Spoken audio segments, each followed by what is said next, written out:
Hello everyone, welcome back to my channel. চলে আসলাম একটা নতুন ভিডিও নিয়ে। তো এটা দেখতেই পাচ্ছ যে মোচা নিয়ে নিয়েছি আমি একটা। তো আজকে মোচাটা কিভাবে ছাড়াতে হয় সেটাই আমি তোমাদের সাথে শেয়ার করব। আজকে আমিও ঠাম্মার কাছে চলে এসেছি মোচা কাটা দেখবো বলে, ভালোভাবে আর শিখবো বলে। আর ভাবলাম তার সাথে সাথে তোমাদেরও একটু দেখাই। জানি অনেকেই পারো, কিন্তু কি বলো তো, কিছু কিছু মানুষ আছে যা আমার মতো অল্প পারো বা পারো না, তো তাদের জন্যই। কোনো কিছু শেখার বয়স নেই। মানুষ চাইলে সব কিছু করতে পারে, কিন্তু অনেক কিছুই আছে যেগুলো মানুষ পারে না, কিন্তু জানতে কোনো অসুবিধা নেই। সেই জানার জন্যই আজকে চলে এসেছি, আর ভিডিওটা সেই কারণেই করা।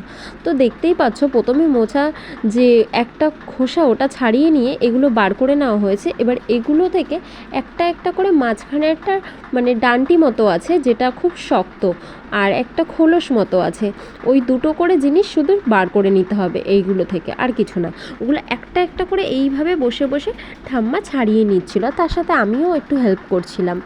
তারপর এগুলো ভালো করে কুচিয়ে নিতে হবে, কুচিয়ে এগুলো দিতে হবে। এইভাবেই মোচাটা কাটতে হবে, একটা একটা করে, পুরোটাই, যতগুলো এই মোচা থেকে খোসাগুলো ছাড়িয়ে ছাড়িয়ে যতটা পর্যন্ত এগুলো বার করা যাবে ততটা পর্যন্ত বার করে নিতে হবে। তারপর মাঝখানে যে মোচাটা থাকবে সেটা থেকে তো আর বার করা যাবে না, ওটাকে এইভাবে সুন্দর করে কুচিয়ে নিলেই হবে, কারণ ওইটা খুবই কচি থাকে। ওটা এইভাবে কুচিয়ে নিলে কোনো সমস্যা নেই, খোসাটা না ছাড়ালে কোনো অসুবিধা নেই।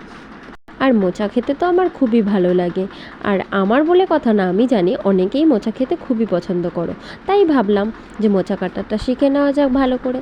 তো এখানে দেখতেই পাচ্ছ মোচাটা কেটে নেওয়া হয়েছে। তারপর এটা একটু হলুদ দিয়ে ভিজিয়ে রাখতে হবে, এই কারণে যাতে এটা কালো না হয়ে যায়, সেই কারণে। কারণ দেখবে মোচা, কচু এগুলো থেকে কষ বেরোয়। তো ভিডিওটা এই পর্যন্তই, দেখা হচ্ছে তোমাদের সাথে নেক্সট ভিডিও।